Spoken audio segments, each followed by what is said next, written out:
Greetings, my beloved Black people. Welcome back to the plight and struggle of Black people in America. As you know, we always have special guests, and today we have a very special guest that her story is inspiring, motivating, and enlightening. I definitely say that. So, without further delay, we'll bring our guest.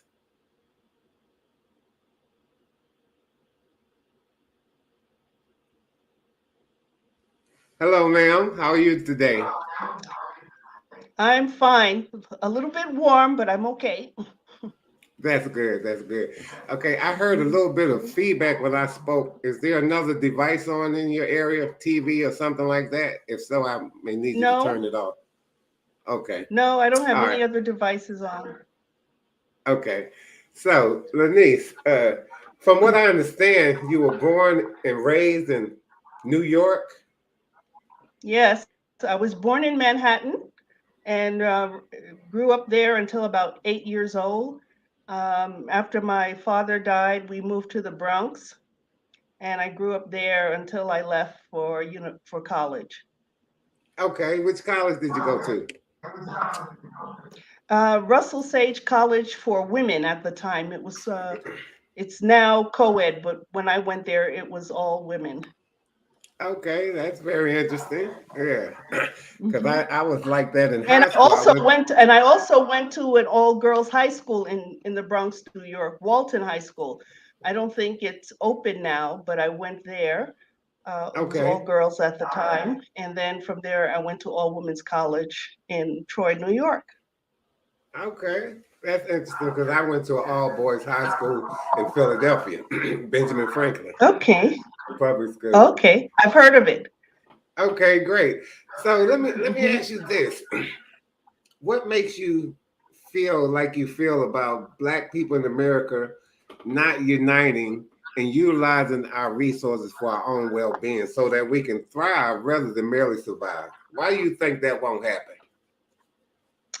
Well, I always like to look at things from a historical point of view and not just like wishful thinking, Mm-hmm. but looking at history, um, evaluating what has transpired and what is currently happening.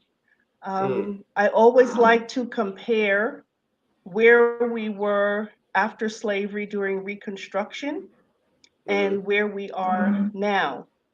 And most certainly, we haven't gotten to the numbers in anything where we were during Reconstruction.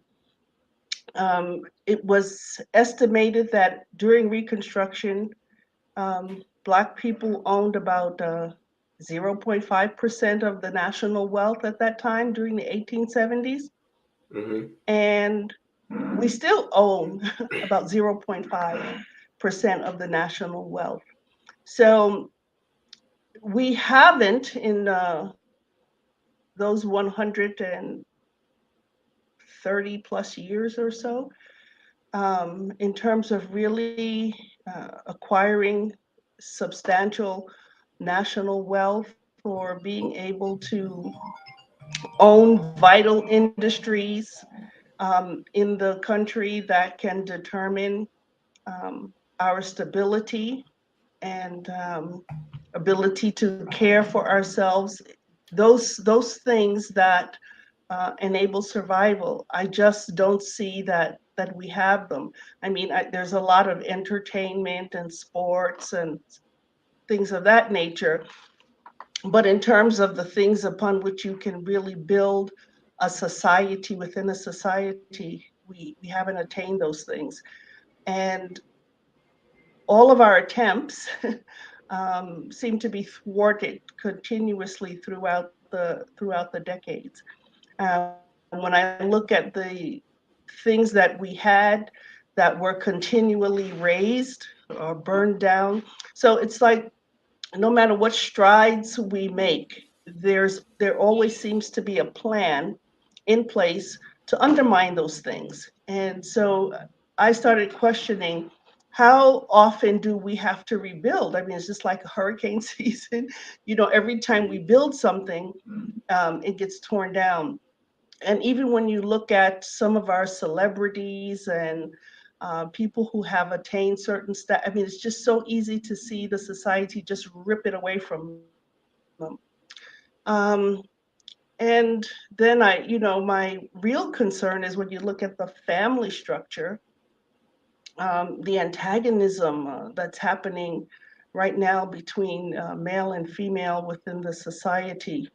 Very, very alarming, very, very distressing, um, just really unnerving when I look at the murder rates um, within our communities, men to men and men to women.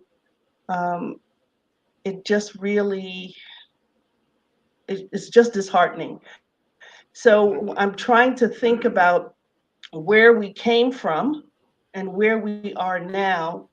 And as much as we want to be optimistic, when we look Mm-hmm. at what happened to us from the 1960s, when the whole world was trying to upend colonialism and all of these things around the world, to where we are now, it's like we have taken a real big step back. It's like they had a plan, just to make Mm-hmm. sure that we never really progress and get out of their control.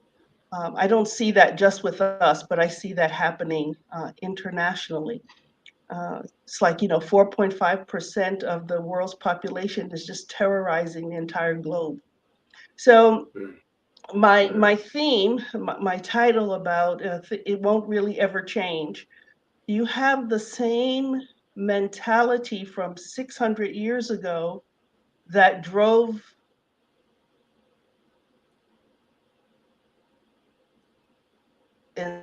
enslavement, massacres, and genocide. You still have that same mentality 6 centuries later, operating globally. So, though, yes, my concern primarily is for the Black people in the Western Hemisphere, of which the United States is not the largest population, it's actually Brazil.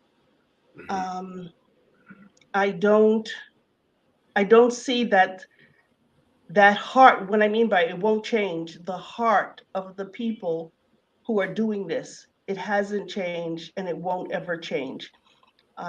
It's like they're just determined to control the world and to do whatever they have to do to keep control.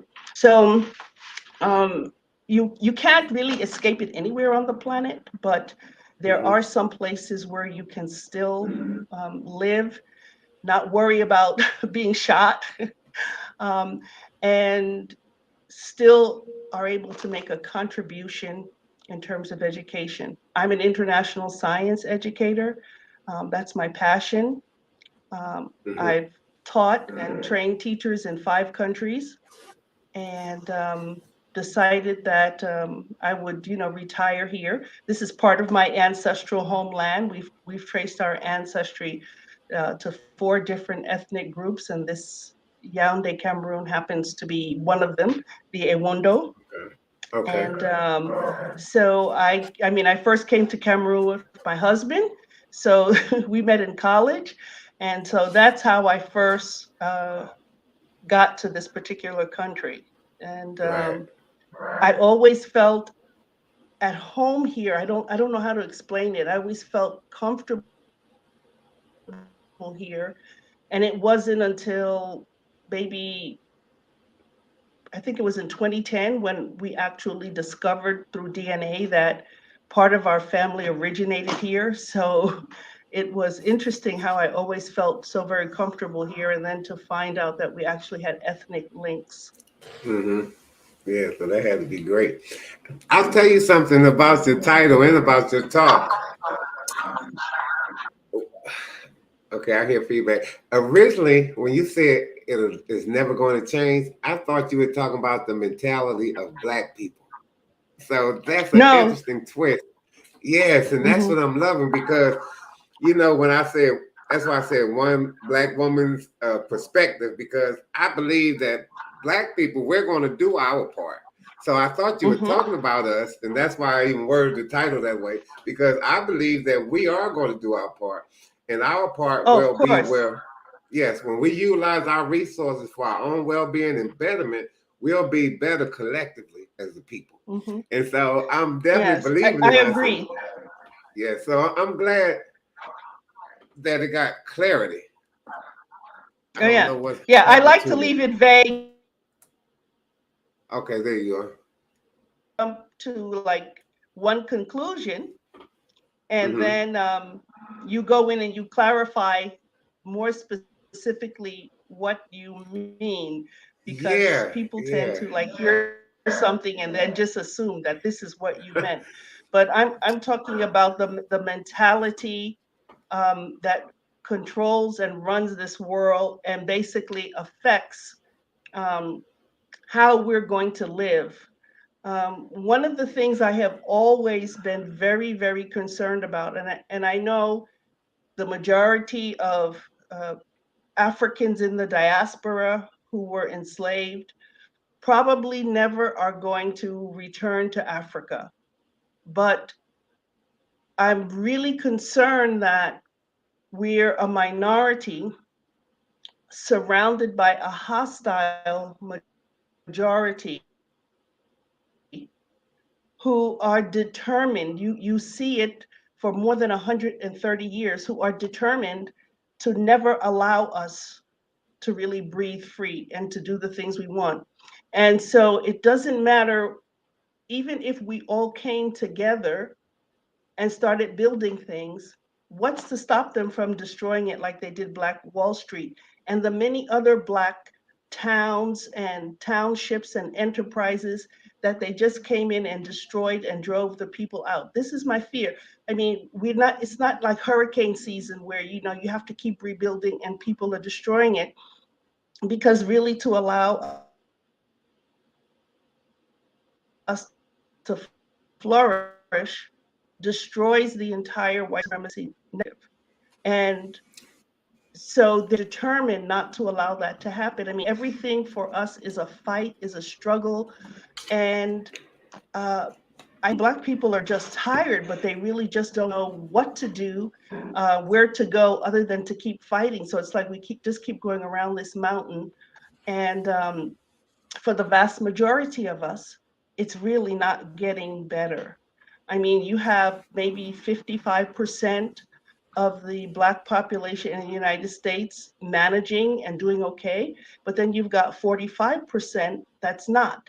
And those numbers are close enough that that group that's not functioning well is really tearing down the people who are functioning well. So overall,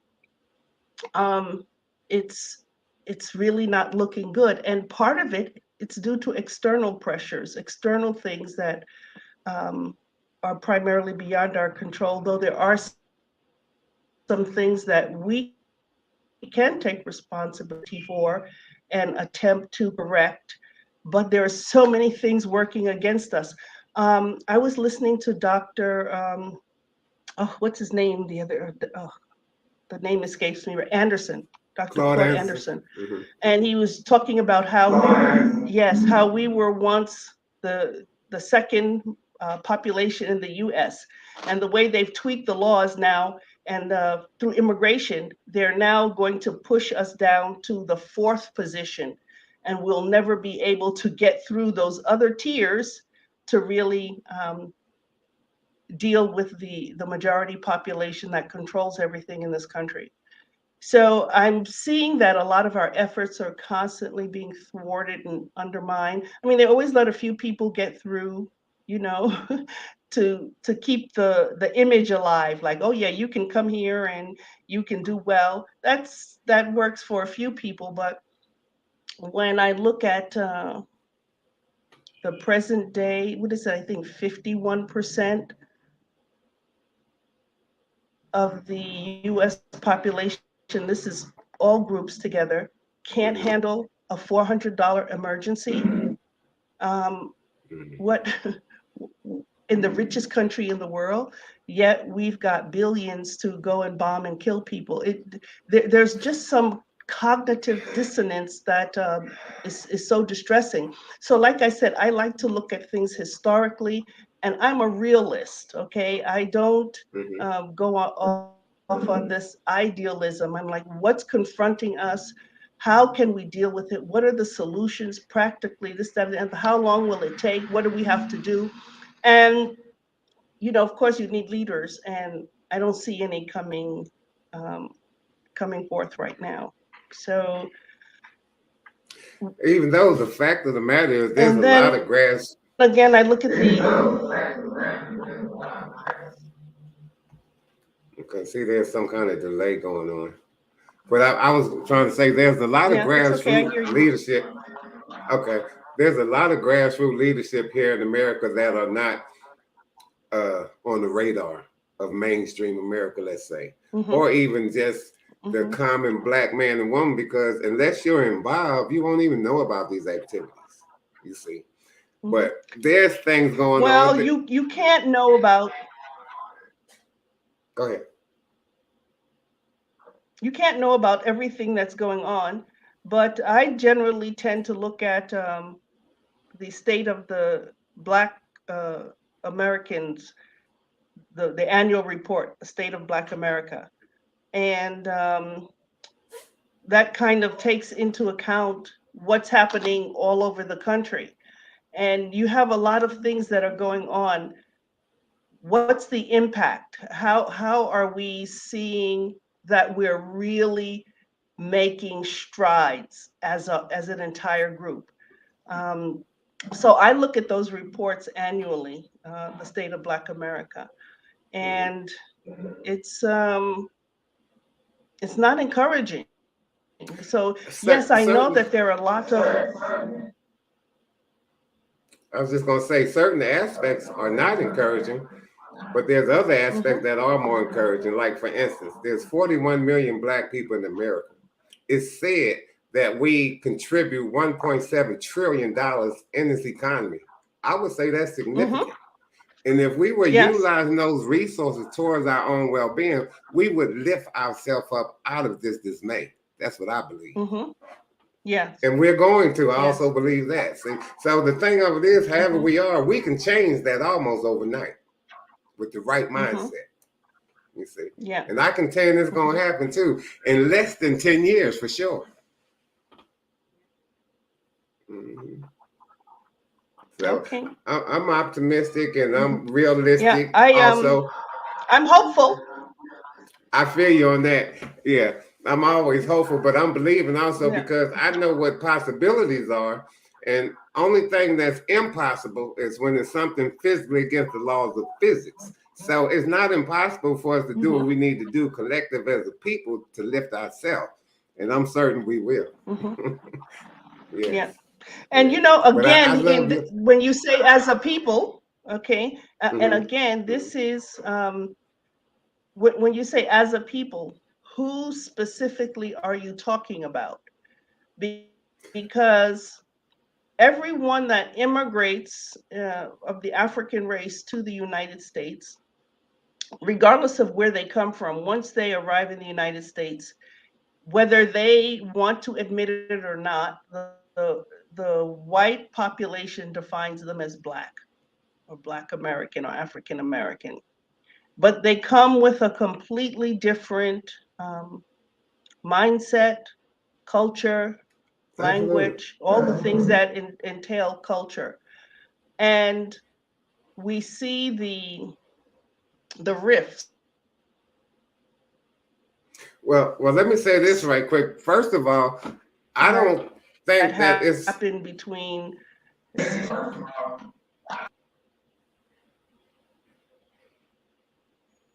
which is we still have some kind of communication I'm issue. here. Yeah, but I was just going Yeah. to say that even in Black foundational Americans, we're not talking about 100% participation because that's not even possible. Let alone not likely. No Right. people have 100% unity.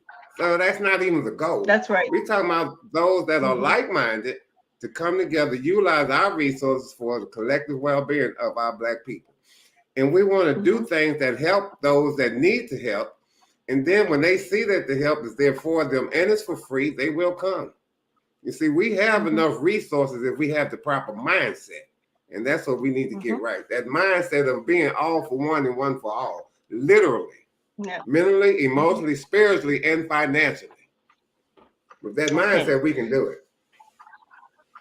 Okay. And so again, even within, um, if you want to say the indigenous African Americans that are there um, as a result of enslavement in the United States, Mm-hmm.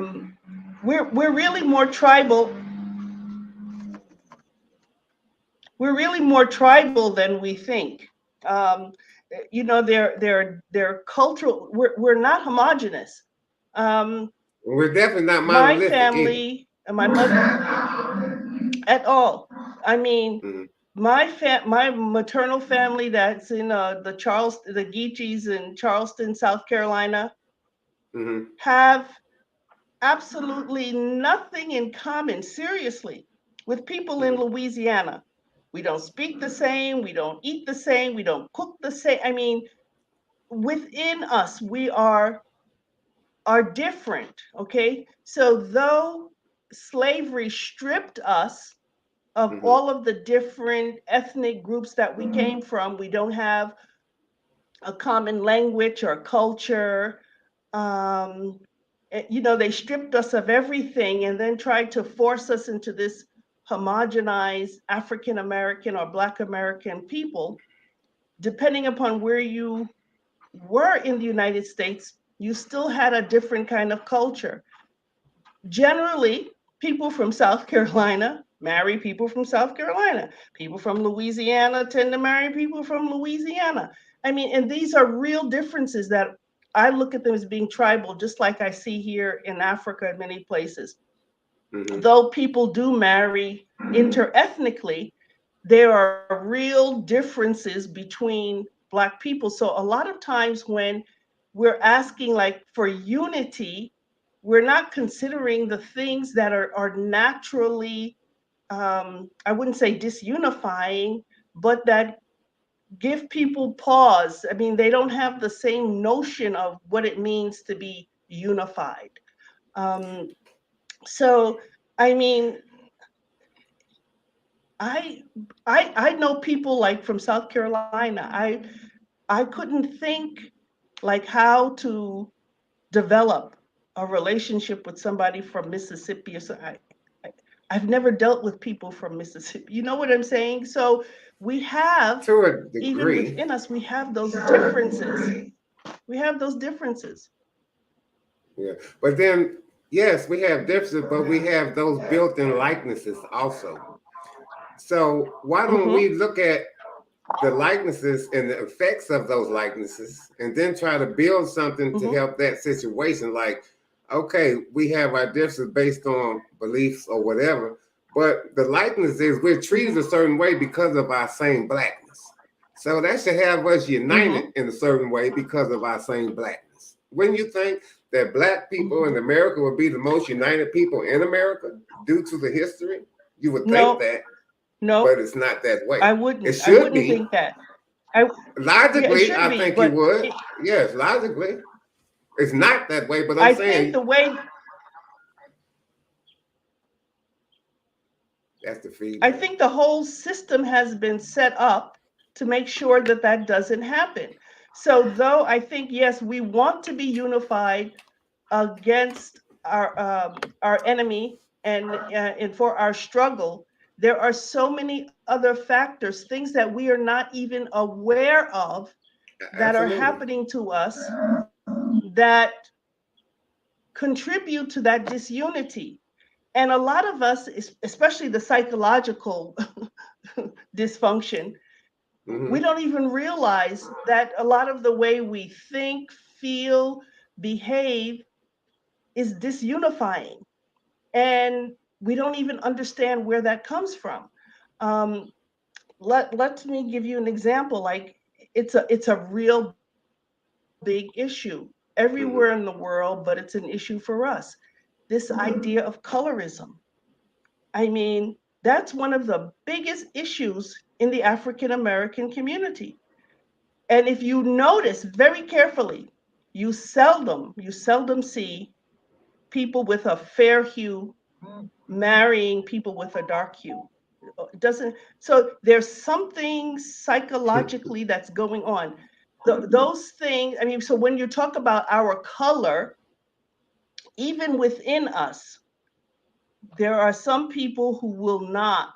Okay, we want to be unified because, yeah, we're Black people, but there are other things that interfere with that unity. Okay. um Absolutely. and I noticed it. I noticed it like growing up, and even when I travel to other countries like to India and places like that, you see the same thing. You almost never see a fair-skinned Indian man with a dark-skinned Indian woman. So Hmm. there are a lot of things within our psyche that prevent that unity. And if we're going to talk about color, that's the first thing, because we're all Black people, but we're not all Black people. Um, in the sense that um, the degree to which we're Black, I and how we identify. Okay, Hmm. so let's say, for instance, like when they do DNA tests, we find Hmm. that African Americans generally have 75% African DNA and 25% European DNA. That's like the average. Yes. Hmm. And then you have people like in my family where when we were separate, we're like 98% African. So we didn't mix. Huh? And we have an entirely, how would I say it? People like in South Carolina have an entirely different notion of their Africanness than somebody that's in Oklahoma. So there are so many things that we have to really consider and talk about, because we use this term unity, but what are the components of unity? It's not just what we can't just say because we're Black people, because we just don't all think that way. I have cousins who, first cousins, second cousins, who, whose fathers are white Puerto Ricans. They don't look Hmm. anything like me. We know we're True. family. They consider themselves Black, but there's a difference in how people unify. And even when it comes to Black people coming from other parts of the world to the United States, those things that we don't consider that interfere with unity, because after a generation or two, they're subjected to the same kind, they lose that immigrant thing. They're I, subjected to the same kinds of issues. but I have a So, feeling, at the end of the day, deeds are going to mean more than color or talk. Because you're from New York, so surely you know Adam Clayton Powell Jr., and he passed for a of white man course. many times. And he passed for a white man. Mm-hmm. And he did a lot for Black Mm-hmm. people. So it's the complexion Yes. is not the entire Well, he thing, it's chose the to mindset. identify. Right, Yes. but I'm just He giving one chose to example identify. of a brother that was a brother and passed for white, but he just had the right heart. And that's the point. This Mm-hmm. is the thing. The Yeah. percentage and number of people that I'm talking about are probably not that great. If we can get 30%, that'd be more than Mm-hmm. enough. Far more than Mm-hmm. enough. Because when we set the examples in stride to show what we're doing for our people collectively, and people that's Mm-hmm. not involved will see what's happening and available for free, they will come. Mm-hmm. So action speaks louder than words. That's the primary thing. Yes. It's a lot of talk, Yes. it's a lot of this, a lot of that. But when you do Mm-hmm. the right Mm-hmm. thing, your deeds mean more than your conversation. Yes, absolutely. And then, we should dispel this notion that, we all have to be in America to make a contribution to Blackness or to Africanness. You've got quite a number of African Americans, as well as Afro Brazilians and other people in the diaspora, who are moving back to Africa or who are moving to other countries. You've got a sizable African American population in the Dominican Republic, in Mexico, Absolutely. in Portugal, and other parts of the world. So for those who um, find that God has led them to be in certain places, they're going to make contributions there as well. That's Not okay. everyone that's been born someplace is meant to stay in that place. That's why we have immigrants and we have immigrants. Absolutely. But Okay. now, when I Yes. speak, So.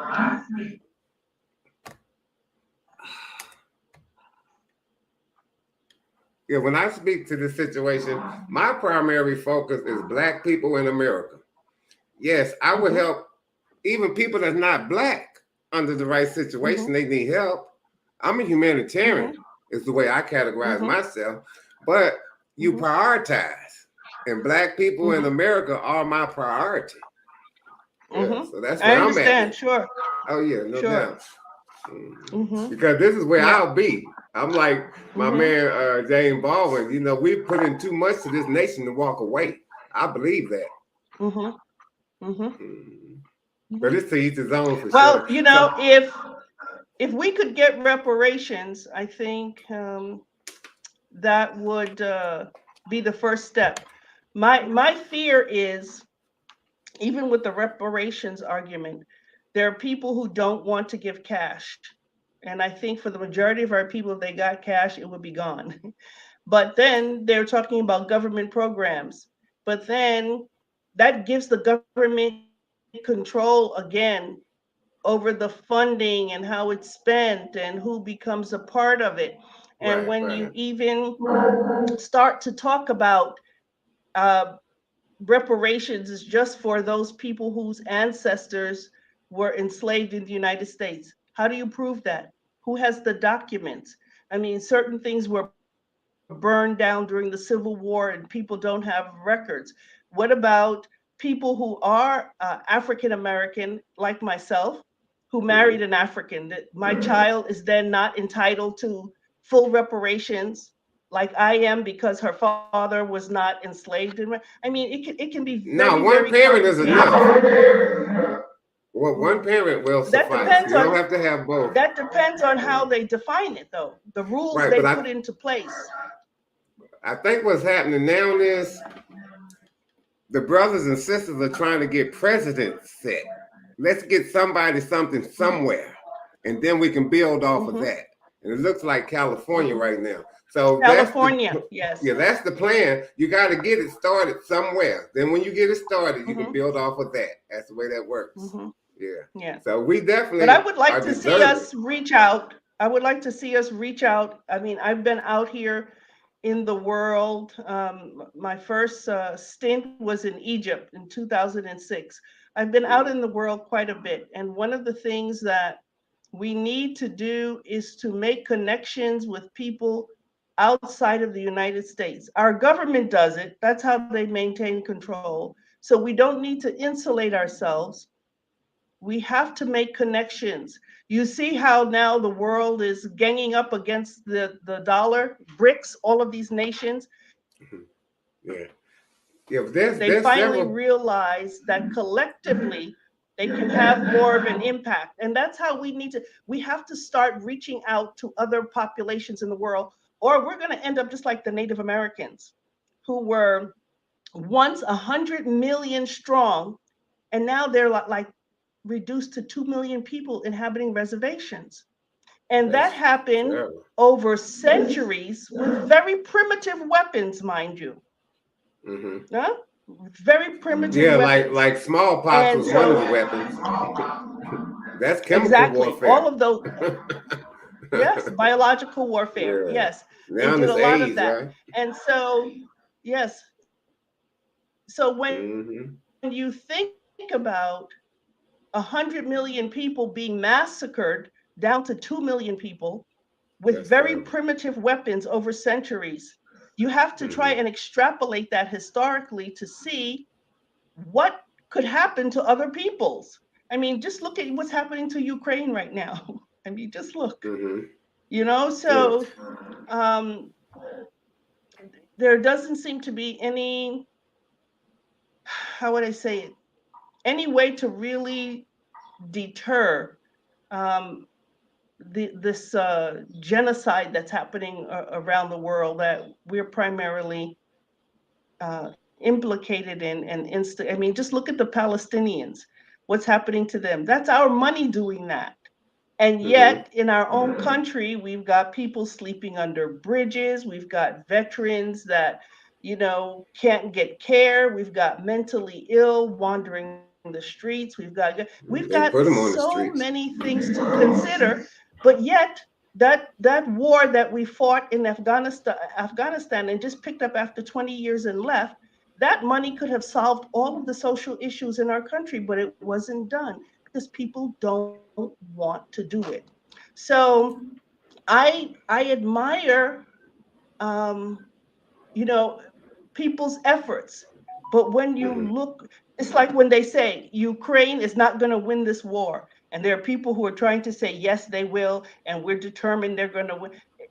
There comes a time when you have to look at all of the historical events, what you're up against, what you're facing, and to say, this is a possible outcome, a probable outcome, or let's look at reality. Certain things are not good. Ukraine is not going to beat Russia, okay?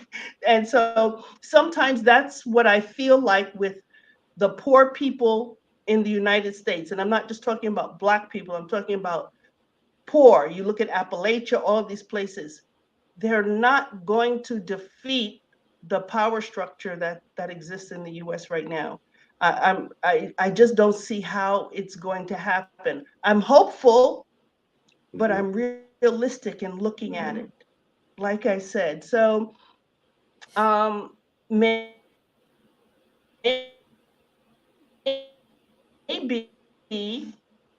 with the whole world now making the U.S. tremble a bit, that will tension to domestic issues. Because they realize now they've got an enemy outside that's going to be stronger and bigger than them. So that will force them to galvanize the people within the country and start behaving better and treating each other better, getting rid of the drugs, getting rid of the murder, you know, just so many of the social ills that are holding the entire country back, not just Black people, but the entire country. Too many social issues. So like I said, I try to be realistic in everything.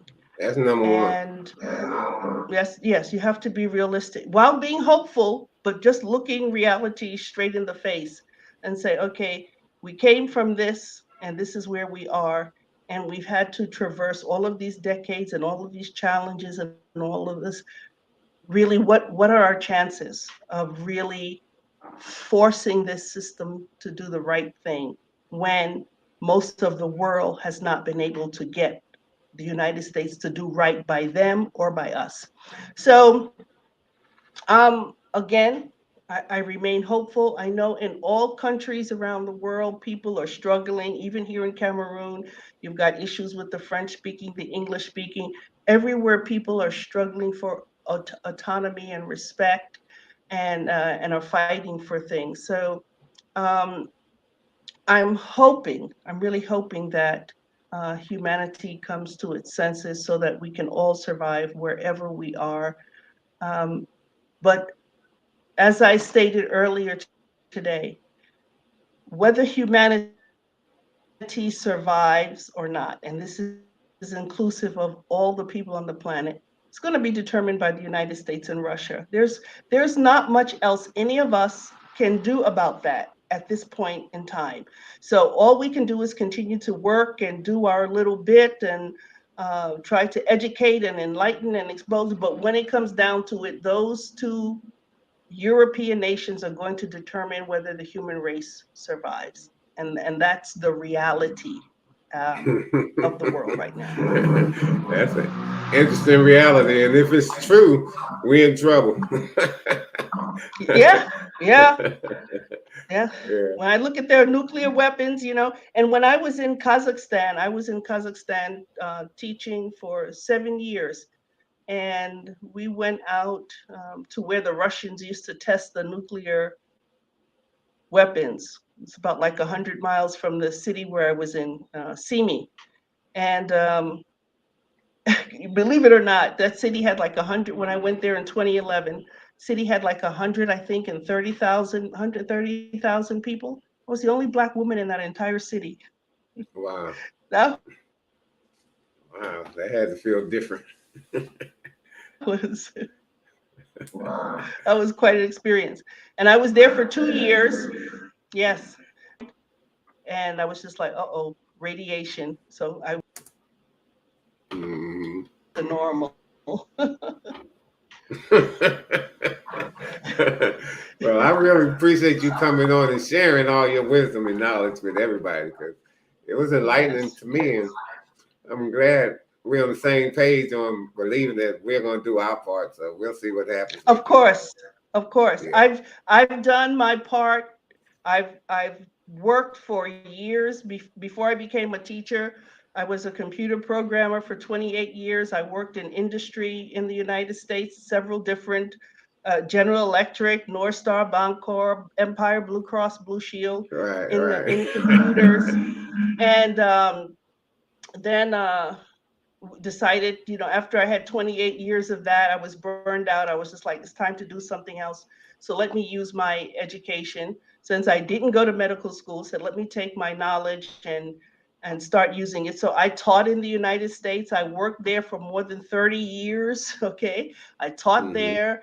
I went to Egypt. I taught there. I went to the Emirates. I taught there. I went to Kazakhstan. I taught there. I'm now in Cameroon. I'm teaching here. So wherever That's we great. go, make a contribution to humanity because you never know um, where your blessing will come from. I mean, I spent 7 years in Kazakhstan, in an Asian country, and as soon as I left, all hell broke loose in that place. I mean, it was just amazing, But I'm thankful for all of those opportunities that I had that contributed to the kind of global perspective and awareness that I have, so that no Hmm. matter where I am, I'm able to contribute to humanity. But of course, most of my family and my people in the United States, so that is a primary concern, but I still have an individual life to live. And so where Hmm. God leads and God provides, that's where you go.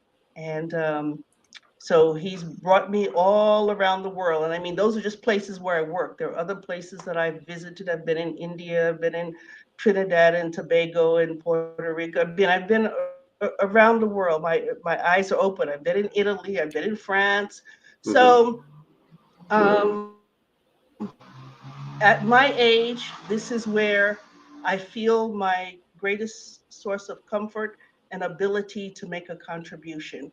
Um, I've never had a parent here say they're going to kick my ass if their kid doesn't pass chemistry, okay? But I've had those experiences. So, um, um, yeah. So we just have to bloom where we're planted and go where God leads us. And I wish that for everyone, that you find your niche, you find your God-given talents, you know what it is you can do within the time you have on this earth, and do it. But just keep in mind, U.S. and Russia.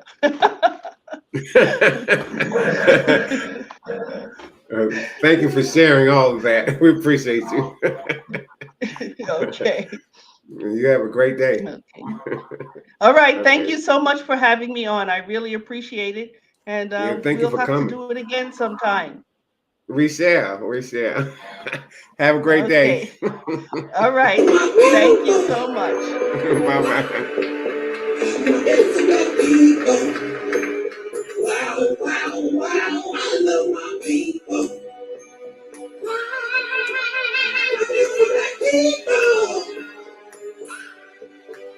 Say it with me now. I love my people.